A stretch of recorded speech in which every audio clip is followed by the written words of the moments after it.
Welcome everybody, this is the No Politics Podcast, the most dope, the most real, the most must listen wrestling / sports / music / whatever the fuck we want, but mostly wrestling podcast in the whole motherfucking podcast world. I am one half of the team, your host Faking No Moves, here with my boy Working Genius. Yeah, that's how we do it. We got a lot to talk about. We're going to talk about Smackdown. We're going to talk about Monday Night Raw. Extreme Rules is coming up. We also are going to remind the people who are at home who are listening about our NBA Finals predictions. So I'm ready to jump in whenever you're ready. What's up? I think I'm ready. To jump into it. We could just get it going right quick with Smackdown. Let's just get it going. I mean, you missed Smackdown. This is Tuesday, May 30th, late Tuesday, early Wednesday, May 31st. Whenever you listen to this, it doesn't matter. We are 6 minutes into Wednesday, May 31st right now. Yeah. So you can say it's still Tuesday because we've kind of been shooting the shit headed before we started hitting the record button just to, get our thoughts out there and see what we're going to talk about, where this conversation is going to go, just giving it like a skeleton and shit. So a little insight on how we prepare for the show. And now that we got through that and we let y'all know how we got prepared for it, it's time to get into it. So, all right. So let's kick it off. Because we both agreed to kick it off with SmackDown first since it's fresh on our mind. Exactly. So let's kick it off with SmackDown. We opened with Owens coming out. KO did a highlight reel, his own highlight reel. Awesome.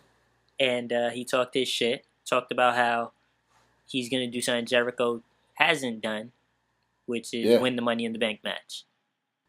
And he said, I did hear him say, Jericho created the highlight reel. Or so he says. No. We really it was don't that know. He created the Money in the Bank. Yeah, I mean the Money in the Bank. Whoops. My bad. Yeah, the Money in the Bank. So he says. Nobody really knows. Exactly. And he then introduced his first guest, the one and only Shinsuke Nakamura. He comes down. Nakamura is ready to say something. The only thing he gets to say is Kevin Owens. And then Corbin's music hits.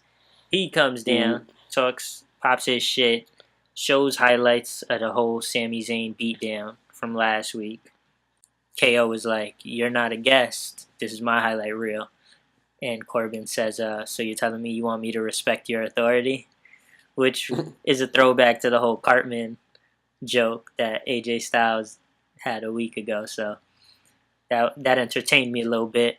And then he gets in the ring, and then Shinsuke is like, y'all two are both forgetful because Corbin just lost his aim twice, and Owens just got pinned by Nakamura. Yeah, last week.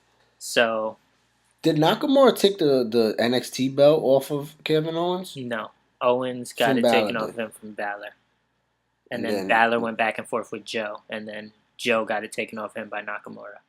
There you I go. was thinking of that too, though. When I saw Nakamura and Owens, I was like, did they ever go toe to toe? But Owens was out of NXT by that point. But this got Corbin and Owens mad. They both jumped Nakamura. And then to my surprise, Zayn came out. And the reason I say it was to my surprise is because from the beatdown Zayn had just taken the previous week, he was, carted off and everything. I figured he wasn't going to be on SmackDown this week. I thought they was going to have him really sell that. So I was like, oh shit, Nakamura about to get his ass beat. And I don't know who's about to come save him. Maybe Styles. Yeah. But to my surprise, Sami Zayn came out. He was fine. And they cleared the ring. Sami Zayn said, I don't see why we don't have a match right now. So, tag team action. We had Owens, we had Corbin, we had Nakamura, we had Nakamura and Zayn, excuse me. And Nakamura and Zayn get the win. Afterwards, well, just to let you know, Nakamura pinned Owens again. Yeah. And afterwards, there was a little moment between Nakamura and Zayn where they both stood on opposite sides of the ring and kind of the camera panned to show the Money in the Bank briefcase with them two kind of under it. Mm. And that was kind of cool. And then And we know they have their history. It made me think of the Nakamura Zayn match from NXT Dallas, I believe it was, a year ago. Beautiful. So that was kind of dope. Magic. Yeah.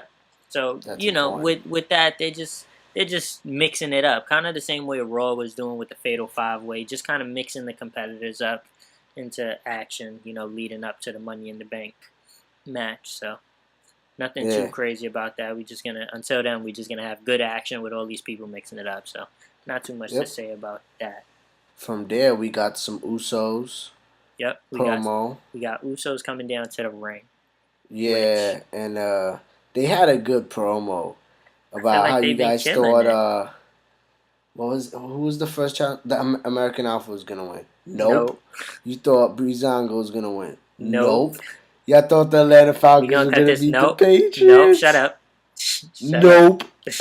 I was like, why they had to do you like that? Let's not talk about it. Nah, but they was in Georgia, so I was like, all right. And then the New Day came out. Yep. Yeah, the New Day killed it too. They had a killer promo. Last week I said that the New Day should have debuted last week. Yeah. Because the crowd was hot, and I just thought it was the perfect situation. They were at Smackdown, and they didn't. This week, it came together as to why they held it off. It was because Xavier Woods was in his hometown. Yeah. So to me, I was like, okay, that must have been why.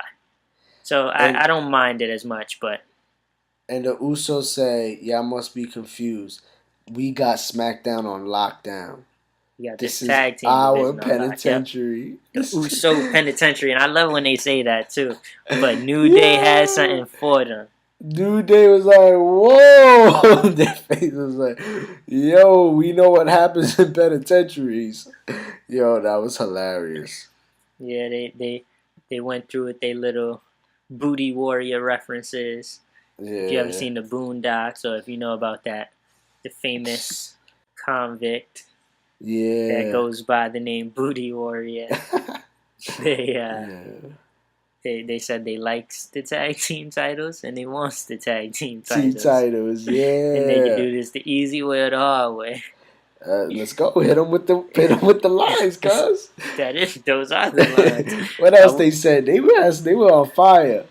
Yeah, so they just got into that, and actually, whether it was Jimmy or Jay, I can never tell the difference. You can, but one of them broke out laughing, and I doubt that was like.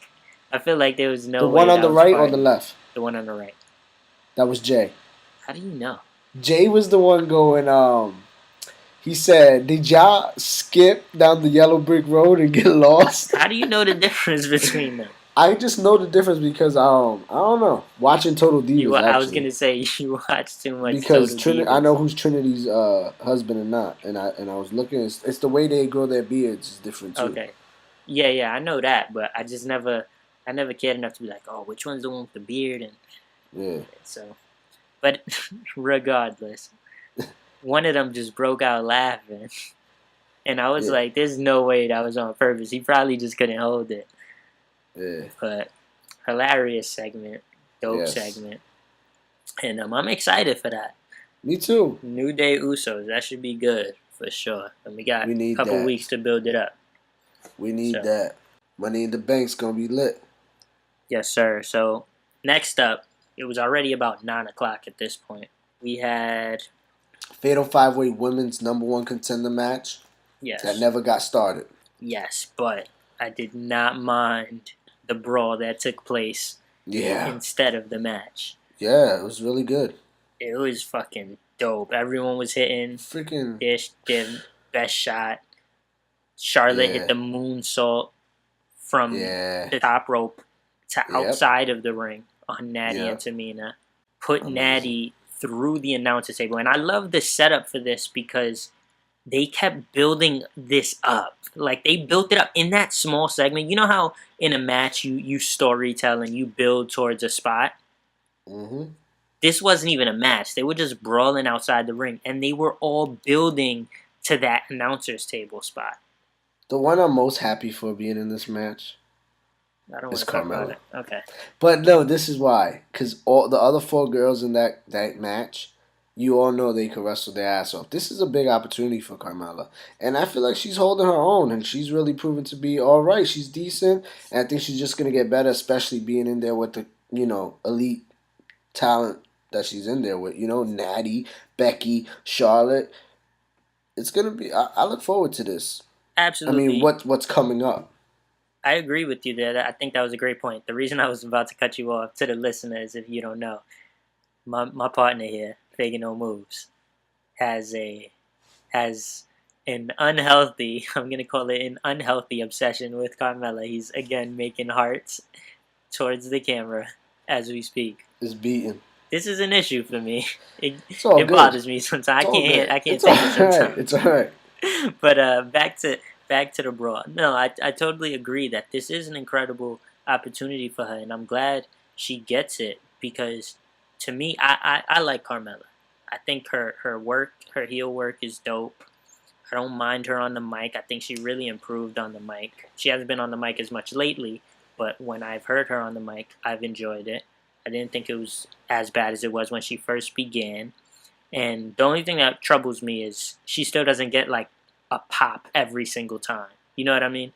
And sometimes it's not even like, and I don't mean like a cheery pop or even boos sometimes. You know what I mean? Like there's almost no reaction sometimes.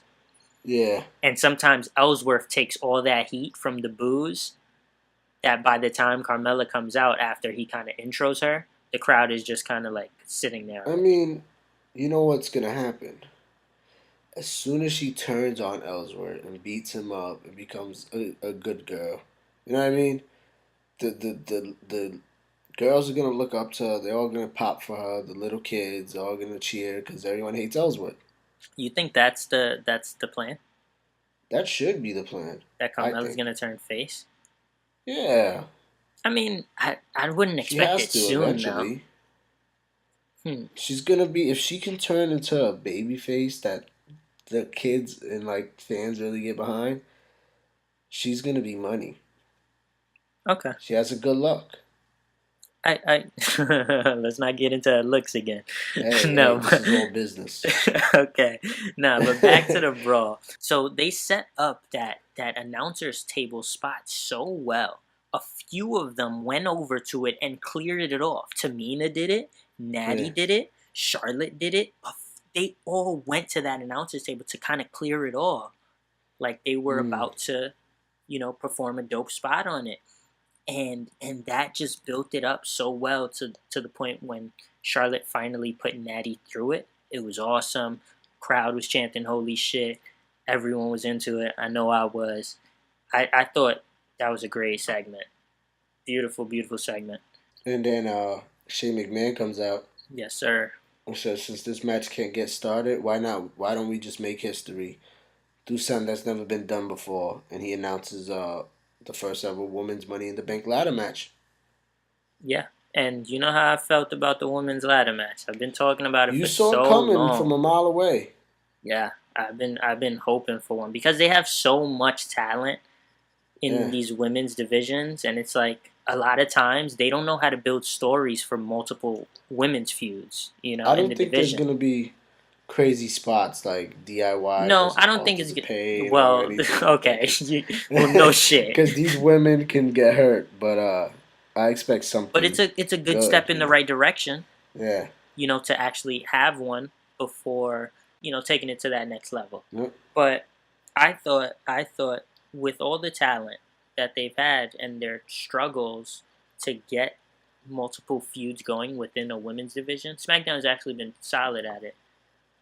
But I thought it was inevitable that at some point they were just going to need to throw all 6 of them into something crazy like a ladder match.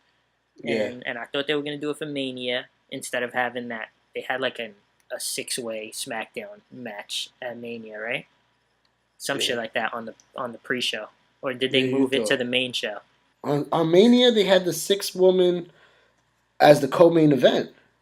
Well, it wasn't really the co-main event. It was like the cool-off match before the main event. Yeah, well, it was on the pre-show, and then they moved it because of the complaints, remember? But either way, it was a pretty weak match. It did come on right before the main event. Roman and Yeah, Undertaker. it did. That's what I'm Yeah. saying. But it was initially on the pre-show. But the complaints made them move it into the main show. Yeah. And it was just a lackluster match. It was just kind of whatever. Like, they were just trying to find a way to get all 6 of them into the match, kind of. You know what I'm saying? Yeah. And I thought they could have did it bigger if they would have did it like a 6-way ladder match. But now we get this 5-way ladder match as of right now for the Money in the Bank. My only other issue with it is it's for the Money in the Bank, but we still don't have a women's #1 contender. Which I guess we'll find out what's going to happen with that as we move forward. Exactly. But you had a conversation with one of our... I had a conversation with someone followers. on our Instagram at No Politics One of our Podcast listeners. with one of our listeners at Hour in Time, who mentioned to me that he had heard rumors he had seen something about Maria actually being signed to SmackDown, as well as her husband, and that they had been at SmackDown Live events, but creative doesn't exactly know what to do with them yet. And he also mentioned Lana as a potential #1 contender. Immediately, I shot down the Lana idea for #1 contender because I just don't think that's the best way to handle her debut. Yeah, me neither. You don't want her to come in and she's probably going to lose to Naomi. Yeah. You don't want her to come in, lose her first feud, and just come in and be #1 contender. It doesn't make sense, really. But the Maria idea was interesting because vets are the type that can come in and just kind of get a title shot because they have that kind of seniority kind of thing, and it's more believable. And this is SmackDown, the land of opportunity, so you know damn well they're going to push that if they decide to put her up against Naomi for the title at Money in the Bank. As of right now, Naomi doesn't have anyone to defend the title against, and most, if not all, of the SmackDown women are in that Money in the Bank match. So I think it could happen as well. And she also previously has been mentioned throughout Total Divas and in interviews after WrestleMania or around WrestleMania, where Nikki Bella, Maurice, Brie Bella, and her were all supposed to come back at the same time. The WWE was looking to bring all of them back, but then they ended up going with only the Bella twins and leaving Maurice and Maria out. And Maurice basically thought that the Bellas cut them out of a deal from working with the WWE again to get more money. Type shit. So they kind of had like a little beef, and that's why that whole WrestleMania shit was real shit, you know? Yeah. So who knows? Maria could come in and be like, yep, and I'm the other one part of that story, and I'm back with my husband, here to run shit. You know what I mean? And talk about her husband for those that don't know, for the listeners that don't know. Mike Bennett. Yeah, he's an independent wrestler who was signed to TNA. I had a conversation with my buddy, and I mentioned Mike Bennett, and I also had mentioned Adam Cole to him that they should be the next ones signing with NXT. And he was saying how, you know, he thought Mike Bennett would be able to come straight to the main roster due to the fact that Maria has her ties with the WWE, and she has a past already, and she's already been a main female superstar for them. And I was like, yeah, man, I could definitely see it happen. You know, my buddy, he's an independent wrestler, which in Allentown, where I'm at, independent wrestling is real big out here. We got the Wild Samoans, their gym, and he trains with them. And yeah, man, I was like having a good conversation with him. I told him, you know, we have to have this conversation on the podcast one day, but you know, I'll leave that for another day. All right. Well, glad you went through that. Thought that was important for the listeners to know, get a little insight on what the deal is with that whole Maria and Mike Bennett rumor. And what was the guy who mentioned Maria? At Hour in Time on Instagram. At Hour in Time. Shout out to him. Yep. Thank you. So, after that whole women's segment, we had the Fashion Files. Fashion Files. Which I'm glad they haven't stopped doing. I thought there was a chance they kind of fade out after the whole Usos thing. Yeah. But I'm glad they kept it going. It was real funny because it was like Fandango wasn't talking, but you heard his thoughts. Yes. And then Breeze popped up, and then he was like, First of all, "Wait a minute, it's my partner, but why is he still undercover?" first of all, Breeze's Breeze, wait, stance was before, like, "Oh great, he thinks I'm undercover." okay, first of all, Oh, before they show Breeze, they just show a silhouette of a woman. yes, Of a yes. woman, it's like a shadow, and it turns out to just be Breeze. And then they're like communicating in their thoughts, unaware that they can communicate with their thoughts. And Breeze is wearing a pink dress. Fandango's like, "Oh, it's just my partner," and he's still dressed undercover. And then Breeze thinks to himself, "Oh, great, he thinks I'm still undercover." And freaking Fandango's like, "Wait, you can hear me?" It was so hilarious that even my 4-year-old daughter was sitting there painting, and she was cracking up. She started laughing, and at the end, Fandango tells Breeze, "Oh, by the way, that pink dress looks good on you."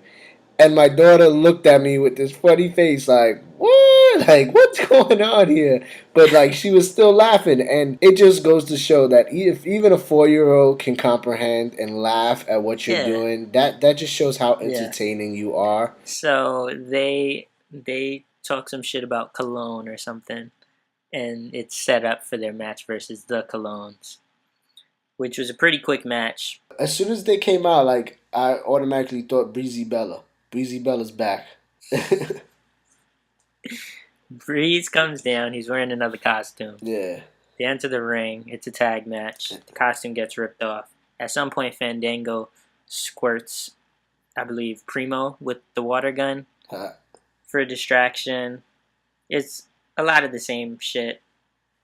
Breeze ends up in a fucking janitor's Yeah, and he costume. was a janitor. It's just a lot of shit. It's just a lot of just antics. Yeah. But And it's kind of like distractions.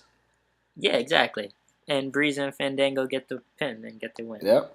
Which I'm not mad at. I like that they're doing that. Like they're being very entertaining and they're freaking making the most of their opportunity. Like that's what's up. Yeah. For everyone who counted Next them up, out. yeah, exactly. Next up, we had Randy Orton come into the ring for the first time since losing, I believe, his title. We can't forget the package that they did though. Talk about it.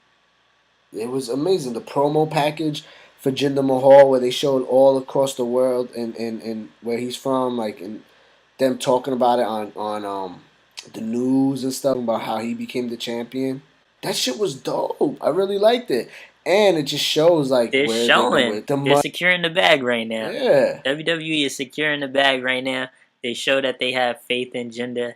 You know, we seeing the globalization right now that they see in him. Exactly. So they trying to push that needle right now. But Orton comes out, talks a little bit about his whole quest to get the title back. And his lineage, and how he said his grandfather would be ashamed that he lost to someone like Jinder. Mm-hmm. Yo, he was going in. I like where they're going with that. And also, I like that how he tried to like belittle him like that and stuff, and kind of be like exactly what Jinder Mahal's like fighting against, even though he's considered the bad guy. You know what I mean? Also knowing that Randy really likes Mahal and thinks Mahal deserves this opportunity. You know? So Yeah, that's interesting. I like what they did there. Yeah, then Jinder comes on the big screen. They tease that he's gonna come down to the ring. They hit his music, but he doesn't come down. He's just on the screen. And Jinder goes into a spiel about how he's the future and the Maharaja. And the Bollywood boys are just there clapping. They just kept clapping. That was amusing to me. It was just silent. Like even when Jinder stopped speaking, they were just clapping next to him, and everything else was silent. But quick little segment, not too much to get into there. But one thing I wanted to mention was that Orton is getting his rematch at Money in the Bank in his hometown. And yes. I'll get to that. Statistics say. I'll get to that at the end of the show when it makes more sense. So after this segment, we got into the main event. AJ Styles versus Dolph Ziggler. They had a little backstage segment where Ziggler kind of got Styles riled up. Pause. and Yes. then but then Ziggler was just like, see you out there. So they have a match. It's a good match. Ziggler and Styles is fun to watch. We've seen them in the ring a few times now. They're fun to watch. And to my surprise, to most people's surprise, AJ Styles in his hometown of The Georgia, hometown boy, the hometown man, takes the L. Which gets to back to your point about Money in the Bank as well. Randy Orton is in his hometown. We've seen Sasha Banks in her hometown. We've seen Charlotte in her hometown. We've seen Bayley in her hometown. All hometown losers recently. As recently as this year, if I'm not mistaken. All this year. They've lost in their hometown when fighting for a title. So, Naomi is one that won in her hometown at Mania. Yep, she's the only one. I think she's the only one. So, with that being said, AJ Styles loses in his hometown. And AJ Styles rarely loses, if ever, especially and clean. And it was a clean loss. It was a clean loss. And that's what's most shocking. So, that kind of goes back to... And it wasn't even with the zigzag. Wasn't with the zigzag. Well, it was a super kick is his finisher. Yeah, but still, zigzag's really his finisher. No, it's not. The super kick is his finisher now. Super kick is one of his... No, that's his. Signature. That's what he's been finishing people with. It's the super kick now. Yeah, but the zigzag he still pulled out against Nakamura. Yeah, but that's like this. That's like the zigzag and the famous are like his old finishers, where he does it as like signature now. But that's why people are kicking out of the zigzag now because it's not his finisher anymore. Okay. It's the super kick. So he super kicks him, and it's like his homage to Shawn Michaels, and whack. And that finished Styles, which I don't mind because the super kick, you want to make that, you want to build that, you don't just want people kicking out of the super kick. Fuck that. That's Shawn Michaels' finisher. Yeah, Give it back. I don't mind it. Nah, I'm joking. I mean, as long as Shawn Michaels approves it. Yeah. I mean, Ziggler's whole swag is kind of Shawn Michaels' ass. They also showed a highlight of him winning the Money in the Bank and actually cashing it in before the match. That's dope. Yeah, and he was like, I got one more in me. I got one more. And he gets the W. So that's important. Agreed. So that was Smackdown. Yep. Tried to get through that as quick as possible. Good show. Definitely a good show. Wow. Yep. You're just going to say what I say, huh? That's how we do over here on the No Politics Podcast. All right. So, yeah, good show.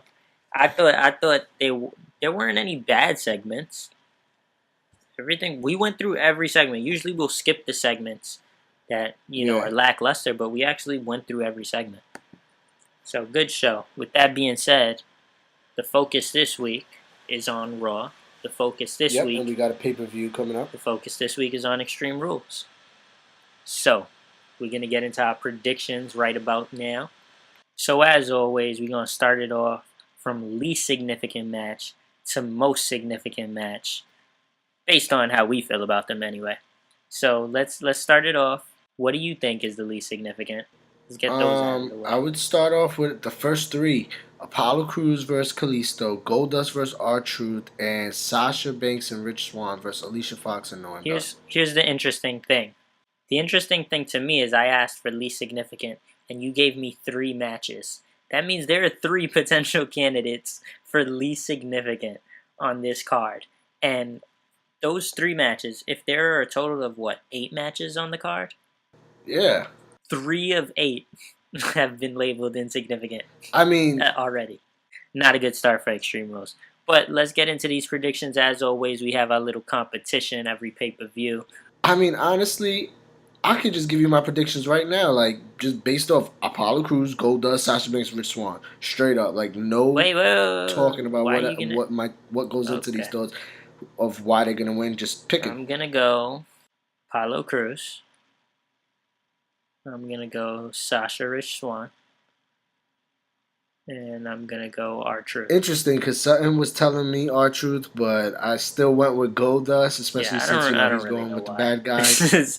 There's no huge grand scheme in my mind as to why any of this should go either way, but glad we got those out of the way. Let's get to the actual dope shit right now. Yeah. Neville versus Austin Aries, which is a submission match, might I add. And they both have nice submissions, which is interesting. So I'm looking forward to this. I love that the cruiserweights do such a good job of not only being high flying and shit like that, but a lot of them have submission moves. And they have such great, like, technical, like, savvy when it comes to it. And they all have ways to get out of the submission moves and to reverse them. It's so dope.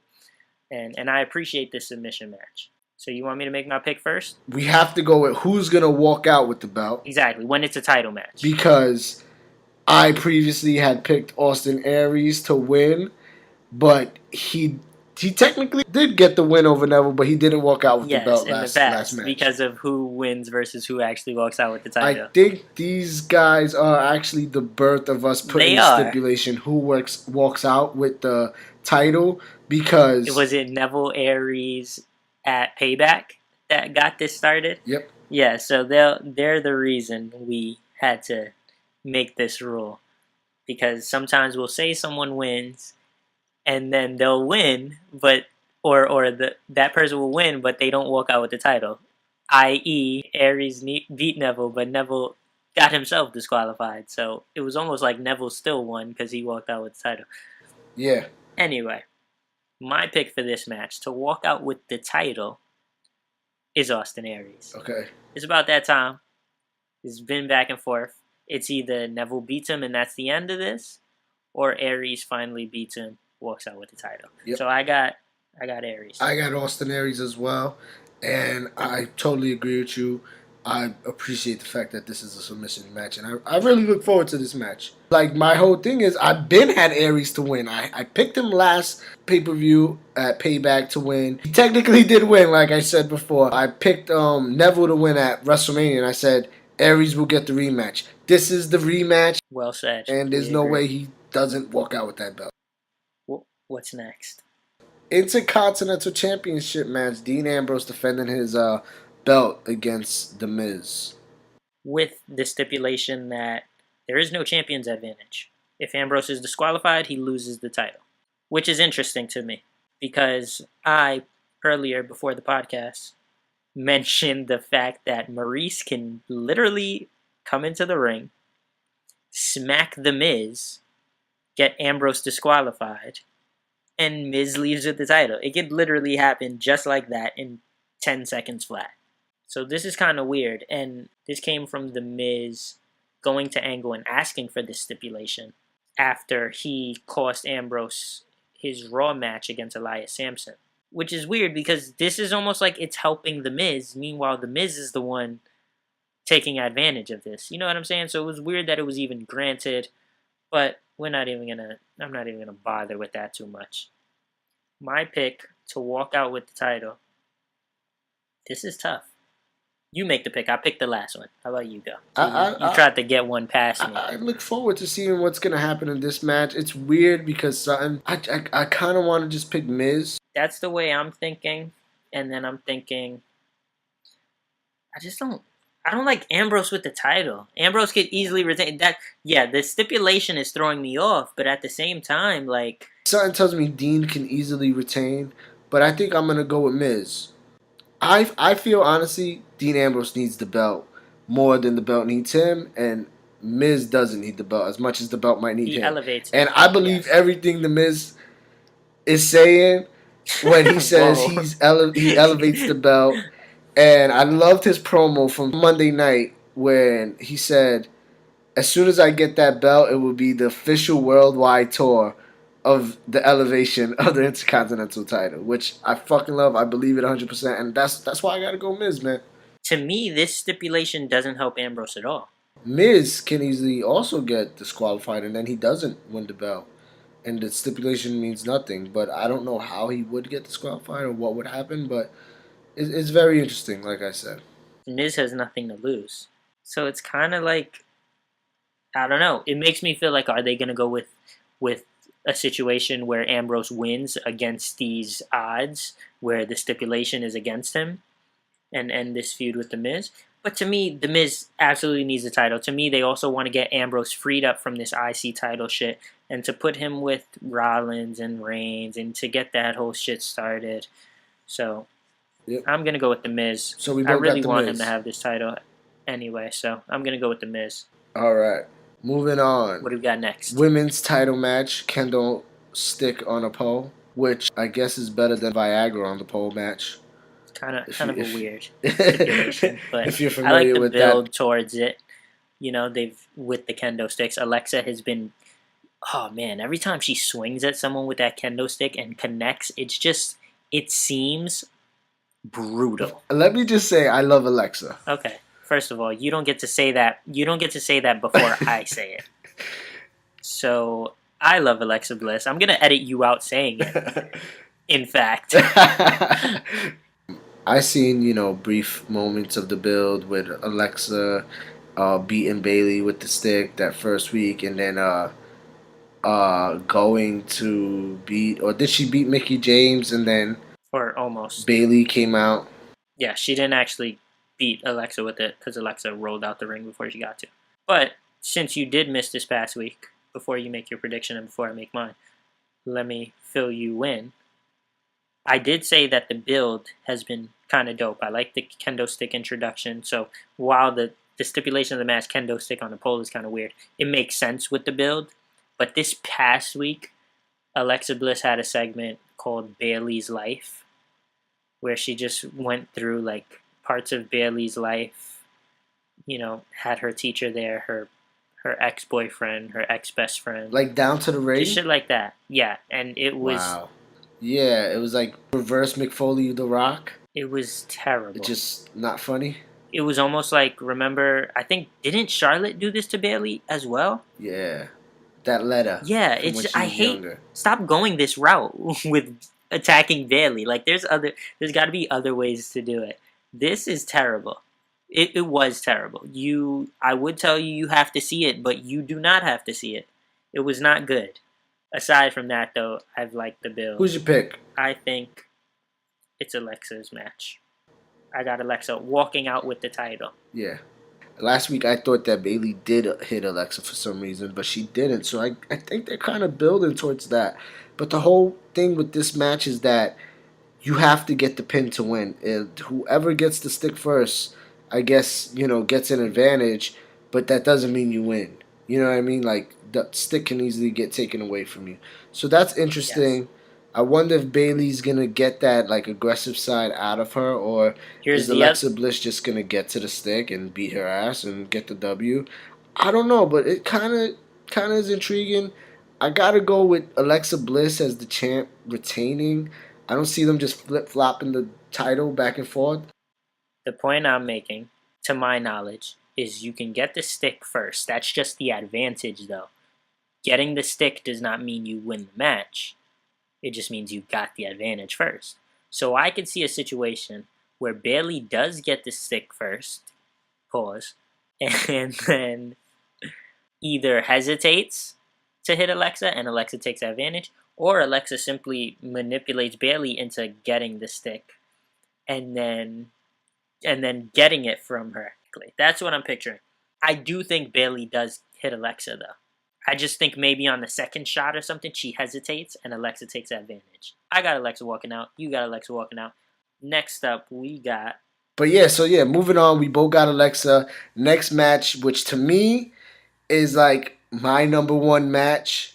But when you're putting it in terms of, the number one contender is title, opportunity is for the chance to face the Beast, you got to put that at the top of your list as in the most importance, because it is the main event. Exactly.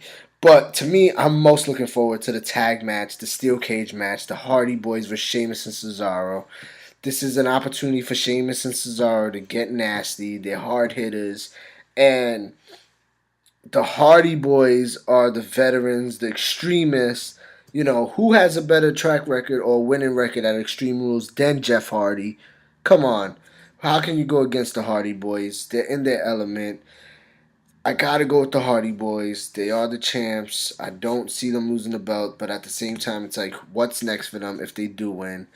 That'll be the only thing that'll probably make me feel like Sheamus and Cesaro has a shot at getting the titles, is like, because what's next if they don't for the Hardy Boys? But I gotta stick to my guns. My gut is telling me go with the Hardy Boys, so I gotta pick the Hardy Boys. This has got all the makings of a great match. The Hardys in a steel cage. Cesaro and Sheamus. I don't know if this has been built I well. also, yes, cannot forget before we move on. I really love the build to this matchup. This like this title match specifically in the steel cage because I really love the one-on-one matches. Who would have thought I would be seeing Matt Hardy versus Sheamus in a hard-hitting freaking old school kind of match? Jeff Hardy versus Cesaro. Mind you, it's not one of the all-time dream matchups I always dreamt of, but when I see them in a match, I'm like, oh shit, this is fucking awesome. Like, styles are really clashing. And, I didn't even think Jeff and Matt would be back in the WWE. Like, they were killing it doing what they were doing, and as little time on the road as they had. And they are getting up there in age. But I'll tell you what, this run right now is really dope. So I like the build. I look forward to the matchup. Well, I got the Hardy Boys. Not much room for debate here. I also have the Hardy Boys. I was trying to imagine a situation, though, in which Cesaro and Sheamus win, as well as I was trying to imagine a situation in which the Hardys win and who would their next opponents be. So I was trying to get that figured out in my head, so that it could help me with the decision. But if I'm just going off top, I'm gonna say Hardys. There's the club. I haven't even seen that. I feel like I haven't seen them. I saw Carl Anderson last week losing one-on-one against Finn Balor, which none of us wanted to even see. We but, talked about that. It did happen. But I mean, in any tag action, I don't know what's coming next, and so maybe it's the club. Who knows? But either way, that makes me kind of think that this feud can continue because nobody else has been. So in that case, you would think maybe Cesaro and Sheamus take it off of him. I'm also trying to think what would make Matt and Jeff go into their whole broken gimmick. Like, would it be them losing the titles? Losing their titles. You know what I'm saying? Like, how quickly do they want to get into that? Do they want to push that off for longer? See, this is all things going through my mind, which makes me kind of unsure. But we both got the Hardys. Now, it's time to get into the main event. Main event. Fatal 5-way Extreme Rules match. Who will face Brock Lesnar at, what is it? What's the pay-per-view? Great Balls of Fire. Oh, man. Great name, guys. But, so here we go. We got Roman Reigns, Seth Rollins, Finn Balor, Bray Wyatt, Samoa Joe. That's what a hell of a fucking lineup. Exactly. Yeah. Fatal 5-way, Extreme Rules, #1 contender. Talk about it. I mean, let's start off with Samoa Joe, because Samoa Joe got the W in this triple threat match this past Monday, and I think that was kind of giving him the spotlight to say, like, he's not gonna win the Fatal 5-way match, but let's make him look good leading up into it. Like, maybe he might have a shot. I'm gonna go name by name. Samoa Joe, I think I would love to see him against Brock, but I don't think he's gonna get the W. Bray Wyatt, if there's anyone who could take an L and just continue like it doesn't matter, it's Bray Wyatt. Take this L, take that L, hold this L, hold that L. I got another one for you. Just hold it right there. Here's an L. But it never affects him. It never affects Bray. Because he's still the man. He's still, and I mentioned last week, I loved his promo to start off Raw, where he was like, you guys are all the slaves of the beast, and I'm your savior, and I'm going to release you from him, which was really fucking dope. But I could see him easily losing. He is like a wild card in this matchup, but I don't know. Seth Rollins, I don't think they're on the Rollins train as of yet. He's still a big name. He's still one of their top guys. But I just don't think timing-wise it's time for him to have his match with Brock again. Finn, now he's the golden child. Finn is my pick. I'm just going to say Finn is my pick to win this. And it's just based off the fact that he's the golden child. He's the special one. He had that moment with Paul Heyman that was just undeniable, like, awesomeness. Like, that's the best way to sum it up. It was undeniable awesomeness. And I really want to see him get a shot at Brock. Like, that's very interesting matchup right there. Once in a lifetime matchup.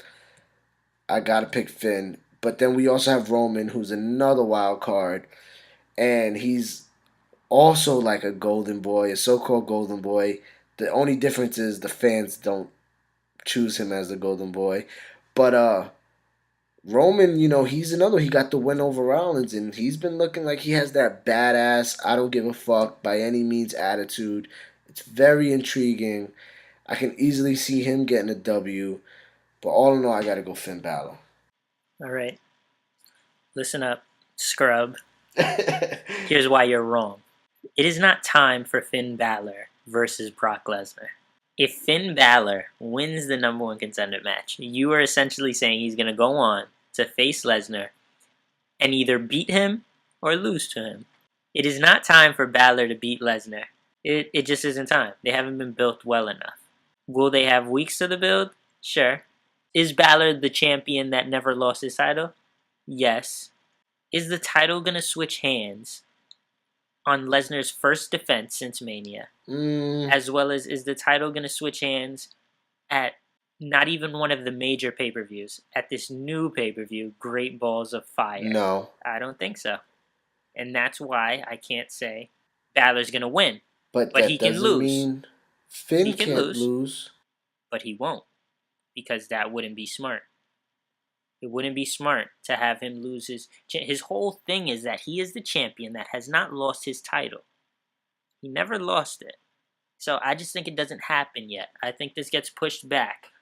So Balor is not my choice. We're going to be different on this one. Just wanted to start it off with that. Going to go down the line.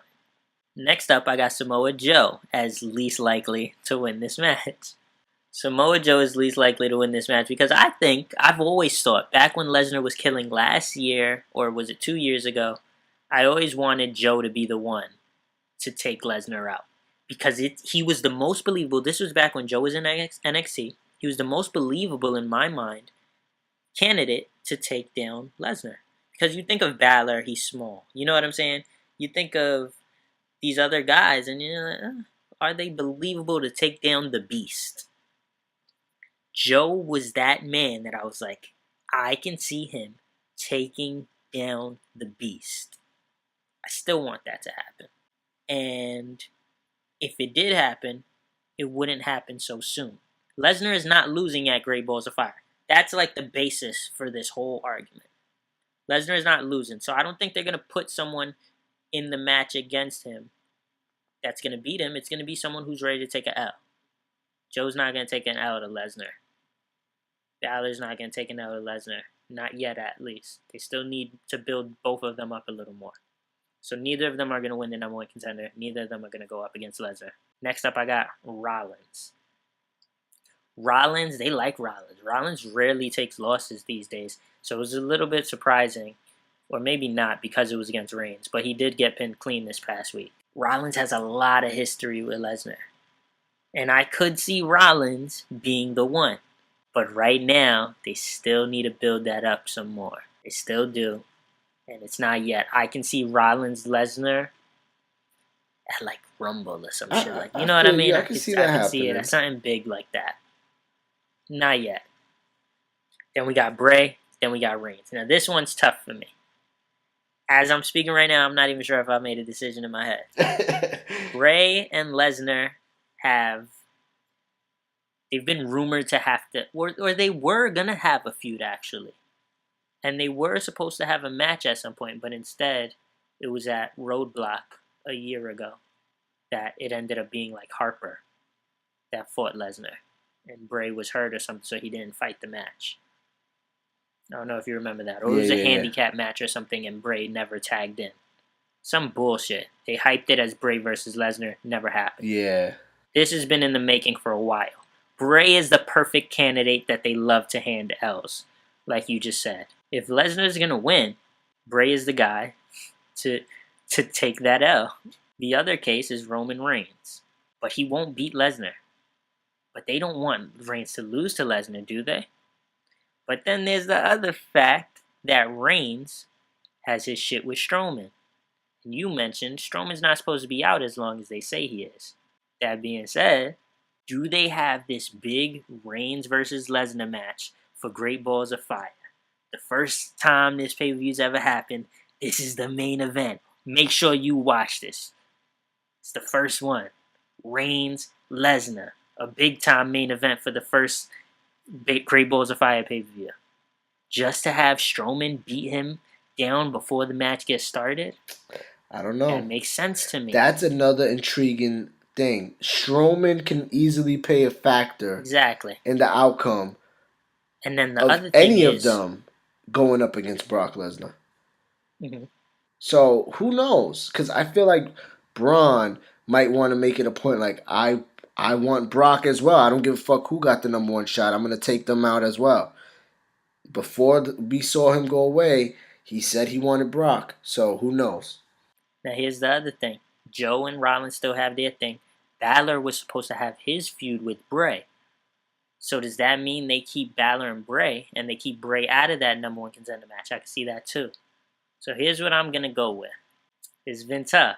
And I'm in my head. At one point I've said Bray. At another point I've thought Reigns. Bray would be so easy to have take the L. But they keep putting Reigns in that main event. They just had him beat Rollins clean. And you know they love Reigns. They're going to set up this Reigns-Lesnar match. Okay. Strowman is going to ruin it. It's never really going to get going. And now I'm thinking way ahead here, obviously. It's never going to get going, though. And that's going to plant the seed for the Mania rematch down the line when it finally does happen again. Is because it was like, man, we were this close to getting them again. And then Strowman put it off. And then it'll be Strowman versus Brock at some point. You know what I'm saying? Mm-hmm. And then maybe after that it would be Bray versus Brock at some point. Possibly. After some, who knows? Maybe Rollins. But to me, Lesnar's only going to have about 4 matches up until Mania. I got Reigns, and you got Balor. Now, Bray is my secondary choice in my head. It don't count for nothing. But I'm going to go Reigns. My secondary choice will be Roman Reigns. Finn is my number one pick.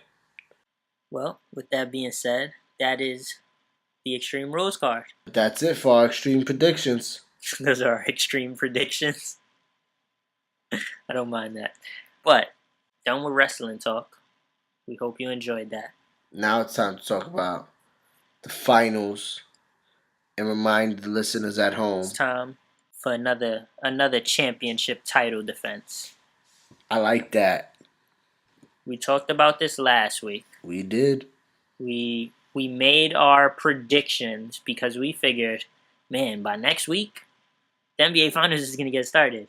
But no, we were wrong because they pushed it off until this upcoming Thursday. Basically a week, which I don't understand. I'm still mad at them for even doing that shit. I know, right? Mad time. So, here we are again, doing another episode. So we get another opportunity. Series hasn't started. Cleveland Cavaliers, Golden State Warriors. Who do you have? I'm going Cleveland. I'm going with the Cleveland Cavaliers. In how many games? I think you talked me into 7. I gotta say 7 games. I've heard people saying like, oh, they got it in this many games. Anything other than 7 to me doesn't seem right. To me, no matter what, first of all, these are 2 good teams, very even. I prefer one over the other, but you can make the case that they can both beat each other. And for that reason, I think the NBA is going to try their best to milk 7 games out of this. Why not? This is the big Titan rematch. You know what I'm saying? So, to me, it's got to be 7 games. And I'm going Warriors. Why? Why are you going with the Warriors? Simple explanation. They've added Durant. They were a game away. They have Draymond as long as they keep him. They mean business. This is the rubber match. It's 1-1. They first won when it was just LeBron. No Kyrie, no Love. LeBron just got him back last year.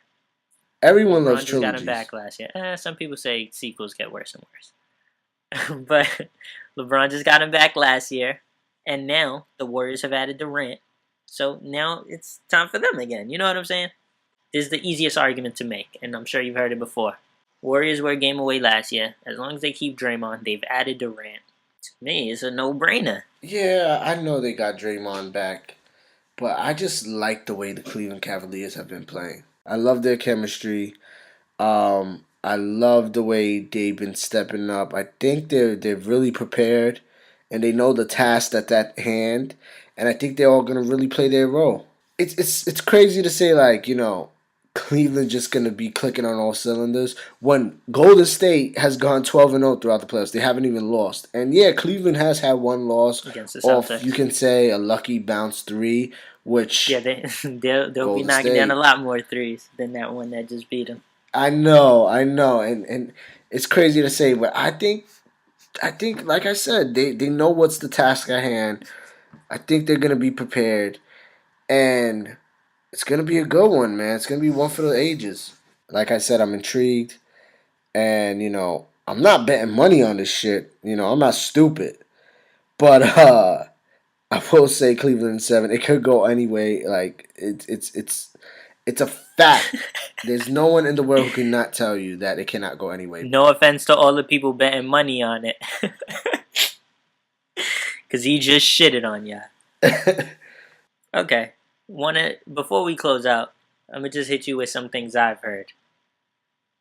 I've heard Warriors in 5. I've heard this theory that the Warriors are going to go up 3-1. And people are going to think, oh, 3-1 just like last year. And then the Cleveland Cavaliers are going to be up on the Warriors by like 25 in Game 5. And then the Warriors are going to come with a furious comeback to rip the hearts out of Cleveland and be like, yeah, we were up 3-1 and y'all was smacking us by 25 in Game 5 and y'all thought y'all was about to pull off the comeback again and we ripped your fucking hearts out. Golden State in 5. Who the hell came up with that story? Our boy Daniel said that. So, in their head. he always coming up with funny little theories. So shout out to Daniel. But this is some things that are going on in people's heads right now about this series. So. Someone's trying to put those thoughts out into the universe and speak that into existence. Yep. I think the Warriors are ready. I think they're both ready. As far as if this is going to live up to expectations, I don't think so. I think it does. I think it's going to be epic. I don't know.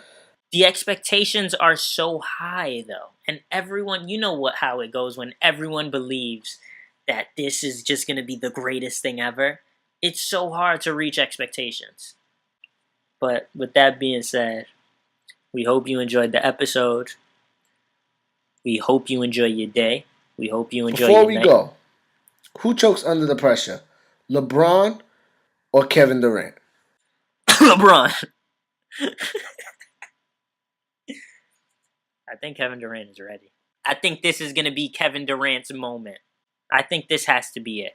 And I'm not a huge Kevin Durant fan or anything like that. I actually hate him for signing with the Warriors and leaving Westbrook. And, that to me, that was a bitch move. You know what I'm saying? No disrespect to Kevin Durant. Come join us at the No Politics podcast whenever you want. But Durant, this is coming from a guy who has a bone to pick with Andre Iguodala. Well, I hate Andre Iguodala. He's Don't take it personal. Who is never allowed at the No Politics podcast. And Kevin Durant, when you come down here, you can let your mans know I said that. Jeez, woo, it's personal. I'm popping shit. Nah, but I think this is Durant's moment. I think everyone, we've seen Curry do it. We've seen Clay do it. We've seen LeBron and Kyrie and Love step up. We've seen all of them step up to get a ring. Durant, it's his time. He is the X factor right now. It's got to be him. If the Golden State Warriors win this series, Durant is going to be the MVP. I'm calling that. It's got to be him. Who would be the MVP if Cleveland wins? Well, it's going to be LeBron. To me, it should be Kyrie. It's probably going to be To me, if Kyrie don't show up, Cleveland's not winning. That's it. LeBron is so consistent a lot of the times that you could just put his numbers there. And it's, give me 25 a night. Give me 8 rebounds, 8 assists. That's whatever. But it's got to be Kyrie. If the Cavaliers are going to win, Kyrie has to have an MVP performance. Kyrie's definitely going to have to put the team on his back if they want to win. Love has to play his role. And, LeBron has to be consistent with his numbers. Yeah, like you all said. LeBron got to do is be there. And then it's Kyrie. If Kyrie has an off series, he's going to have trouble. Yeah, I agree. It's hard for Kyrie to have an off series. If he does, Cleveland's in trouble. Exactly. But Kyrie is he's just so fucking good. I'm sorry. Like, he's so Uncle good. Drew, baby. That he's going to show up. And that's why Durant needs to show up as well. But that's it for the No Politics Podcast, episode 26. We appreciate you for listening, joining us, hitting us up on Instagram, commenting, always being a part of the conversation. Send us some questions. What are your thoughts on this? Or what are your thoughts on that? Don't be afraid to reach out and ask us. Maybe we have a little question segment every now and then, a little Q&A segment. But overall, we want to thank you. I'm at Working Genius, here as always with my partner at Faking No Moves. Talk to the people, let them know what's up before we sign off. Yeah, man. Like my partner said, hit us up. Maybe we could some Q&A with you guys. Follow us on SoundCloud at No Politics. Follow us on Instagram at No Politics Podcast. Also follow us on YouTube at No Politics Podcast. And you can follow me on Twitter at Fake No Moves. All our information and our handles are in our bio. So yeah, man. Thanks for rocking with us, and thanks for always, listening every week. And stay tuned for more episodes. We continue to do this for you guys for free, just for the fuck of it, because we love this shit that we talk about just as much as you love it. We are fans first as well, and we're grateful, we're thankful. Thank you for everything. Thank you for spreading the word. Shout out to all the people that interact with us. We love you. As always, love, peace, all that. Peace.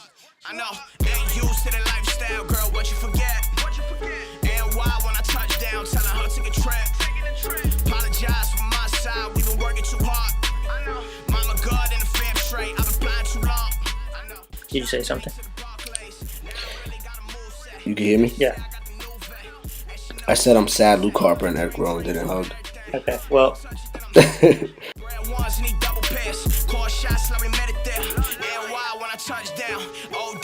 Touchdown, new women had it for a while. Test drive, switch it up now. I was young, I did a fade with it. Now it's Kobe with a fade with it. 60 on a merry game with it. Ain't no question, I stay with it, Lord.